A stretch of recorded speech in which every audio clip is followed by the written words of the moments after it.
Hey, what's up guys, Soldier Knows Best here. Samsung has officially unveiled their two new flagship phones, the Samsung Galaxy S6 and the S6 Edge. And here are my first impressions of both of these phones. First off, the design is great. Both of these phones feature Gorilla Glass 4 on the front and the back, and it's just a very premium design where they use very lightweight materials, but they feel solid, they feel durable, and when you put them in your hand, it's a very nice grip. And I was a little bit worried about the glass being a little bit slippery, but that wasn't the case with both of these phones.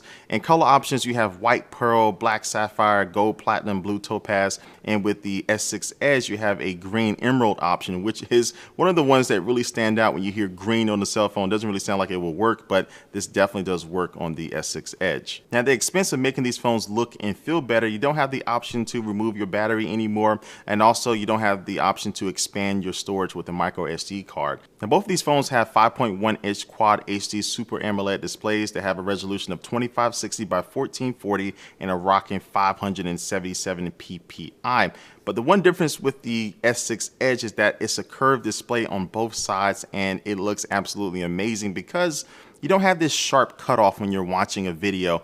The video can fold over, and basically it just allows you to be a little bit more immersed into what you're watching on the display.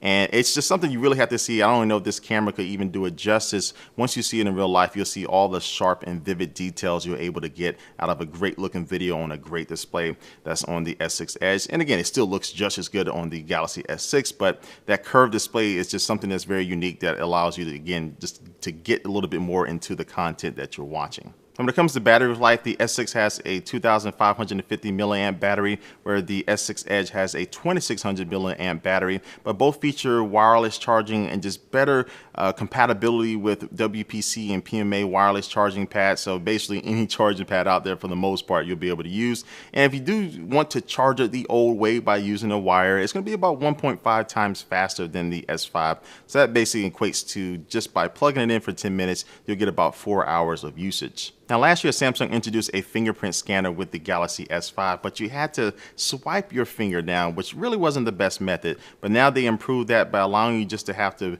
touch your finger on the home button, very similar to what Touch ID is on the iPhone, but you simply just touch your finger down and it will quickly unlock your phone. Now, camera-wise, both of these phones feature 5-megapixel front-facing cameras that have a wider field of view, so you can get a lot more people in for your selfies. And the rear-facing camera is a 16-megapixel shooter with OIS, optical image stabilization. It also has quick launch now, so no matter what you're doing in the software, you can double tap the home button and it will launch the camera pretty quickly, so you can go ahead and take a picture of that moment right when you need it. And now it does have infrared detect white balance, improved low light video, and also tracking autofocus. So that means if you want to keep one subject in your video in focus, you simply tap on them now and you'll be able to keep them in focus as they move around and you pan your camera around. This is a feature that you see in digital cameras, but it's coming to these two new Galaxy phones. Now, moving on to software, both of these phones are running Android 5.0 Lollipop, and of course they do have TouchWiz on top of that. And one of my biggest complaints about TouchWiz in the past is that it was just way too much. It just felt a little too bloated, and this Samsung was just trying to throw everything in there and the kitchen sink, but they have dialed that back now with these two new phones, and I'm really enjoying it because the settings are just a little bit more organized. Everything is just a little bit more concise, and it's just less is more, and that really is working now with this new version of TouchWiz. And there's also better multitasking. You can have multiple apps running at the same time, and then if you just want to get rid of them, you can minimize them into these little bubbles and move those bubbles around on your screen. But what about the S6 Edge? How does this software take advantage of the curved displays on this new phone? Well, one thing is that if you do swipe over from the right hand side, you'll see a list of your favorite contacts, and they can be family members or friends, but you can tap on them and you'll have a few different quick actions like text them right away, and also you can assign them different colors. Now, why would you want to assign them a color? Well, with the S6 Edge, if you were to place it face down on the desk and you walk away and somebody was to send you a text message, it will light up in red or blue, whatever colors you assign to them, so you can know exactly who's trying to contact you without having to run over to your phones. And real quick, a couple extra things. Samsung will be releasing an updated version of their Gear VR that will work with the S6 and the S6 Edge. And also they announced Samsung Pay, which is a mobile payment system that doesn't require one of those NFC terminals. You can actually use it with the conventional magstripe terminals, which are pretty much everywhere that you use to swipe your credit card. So Samsung has more information about that, and they'll be releasing that later on in the summer. And so with this hardware and the software, Samsung is really trying to make a statement that they're here to stay, that they're going to continue to be innovative. And again, just with my little time with both of these phones, it looks like they're on the right track. And I think they do have two winners on their hands. But again, these are just my first impressions of these two phones. They launched worldwide on April the 10th. But stay tuned for more coverage, and definitely leave a comment down below what you think about these two phones. They've been talked about for a while. I'm interested to see what you think about them. But like always, thanks for watching this video, guys, and I will catch you later. Peace. Bene, unboxing Galaxy S6 Samsung preso da iPrice. Vediamo l'apertura, speriamo sia andato tutto bene considerando che è SDA che ha spedito. Non è che mi fidi molto, ma dovrebbe essere andato bene. Vediamo, apriamo anche di qua. Andiamo ad aprire di qua. Bene, qui ci siamo. Sembrerebbe tutto intatto, l'imballaggio non è granché, si potevano sforzare decisamente di più. Vediamo, sembra tutto sano. La versione da 64 GB bianco, io avrei voluto il 128 ma ho deciso di non farlo. Ok, eccolo qua, vediamo, apriamo, vediamo. È la versione normale, non è la versione Edge perché non mi interessava la versione Edge. Tagliamo anche qui il tutto con delicatezza. Vediamo se ce la faccio, se non sono impedito come al solito. Apertura, ok. Apriamo, vediamo anche l'apertura anche di qua, dove siete, se si risponde. Ok. Apertura, ok, anche di qua con delicatezza. Ok, ci siamo. Ed eccolo qua, Samsung Galaxy S6. Vediamo se riesco ad estrarlo dalla scatola, sono così in trecco da non riuscirci, vabbè, non ne editiamo. Vediamo, oh perfetto, c'è anche la pellicola.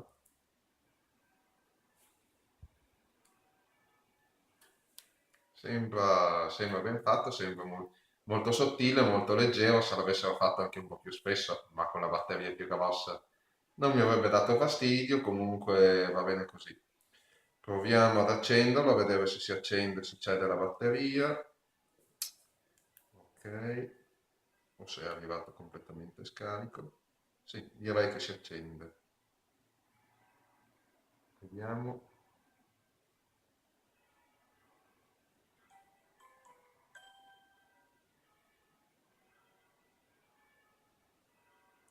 Ok, adesso ci sarà da fare eh, tutta la procedura, rete intelligente, eccetera, eccetera. Ok, va bene, per il momento però lo stoppiamo, lo lasciamo così, tanto abbiamo visto, potete vedere bene la somiglianza con l'iPhone, è chiaramente palese, ma insomma direi che mi sembra un buon oggetto ben fatto, colorazione bianca come potete vedere, vabbè, eh, così. Ok, a questo punto vediamo, facciamo un unboxing completo, qui c'è la nano SIM che provvederò poi ad aprire, anche la custodia della Spigen, Ultra Hybrid for Galaxy S6 Crystal Clear, quindi dovrebbe essere trasparente. Vediamo anche questa, come funziona, dovrebbe essere adatta del tutto all'S6. Vediamo, estrazione, eccola qua, perfetto, mi sembrava dovesse esserci anche l'adesivo, ma forse mi sbaglio io, remove protective infatti. Vabbè, proviamo solo un istante ancora con tutte le pellicole attaccate, così non succede mica niente. Vediamo se riusciamo a metterla anche con le pellicole attaccate. Vabbè, mi sa che con le pellicole attaccate forse non ci si riesce, ma in ogni caso ve lo faccio vedere. Questa è la Spigen Ultra Hybrid, abbiamo detto per il Galaxy S6 versione Crystal Clear. Su Amazon costa 14,99 €, è la versione che ha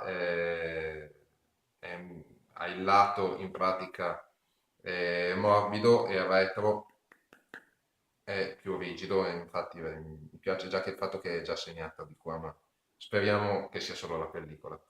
E mi sembra fatta bene anche perché ha la parte degli angoli rinforzata in modo che se vi cade di lato dovrebbe resistere. In teoria ha anche la parte diciamo alzata da 1,2 mm, in questo modo non dovrebbe essere necessario acquistare pellicole perché comunque il vetro, la parte anteriore del telefono rimane protette anche se vi cade in modo rovinoso di così, dovrebbe proteggere. Bene, direi che ho finito con l'unboxing, quindi vi saluto e buon Galaxy S6 a chi lo prenderà. Ciao!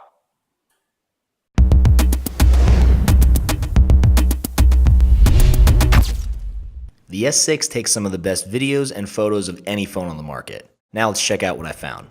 So the phone has a 16 megapixel rear cam and a 5 megapixel front cam. Both cameras have an f-stop of 1.9, meaning greater light exposure. When I want to take a picture, I want to take it now. So all I need to do to put that rear camera to use, double click the home button. With the S6, as soon as the phone's powered on, the camera hardware loads to standby. The S6 has improved autofocus, allowing you to get your subject into focus very quickly no matter where they are in your frame. Then, if you zoom in, you see just how crisp and clear these photos really are, thanks to that 16 megapixel rear cam. The S6 also has tracking autofocus, which allows you to keep your subject in frame no matter where they go. Super easy user interface with a variety of camera modes lets you take pictures just the way you want to. The phone also has a Pro mode. It allows you to make a lot of the decisions you would ordinarily make using a DSLR, and then once you find your groove, you can customize and save your settings. As I talked about, both cameras on the S6 have a lower f-stop. What that means is greater light exposure. No matter where you are, your pictures are going to look fantastic. The rear cam allows for 34% greater light. The front cam has 60% more light, and for the first time, HDR, meaning I can take a backlit selfie and then preview it with HDR turned on, off, or adjusting automatically, all in real time. Thanks to its optical image stabilization feature, the S6 also really shines when recording video. In low light, thanks to the phone's ability to combine 4 frames into one, making your videos even brighter without you even realizing it. Fast motion or slow. I can even edit my videos and control the speed, so whatever I put out looks exactly the way I want it to. That's it for now. If you want to learn more about the S6, check out my other videos on device design and hardware. Thanks for watching.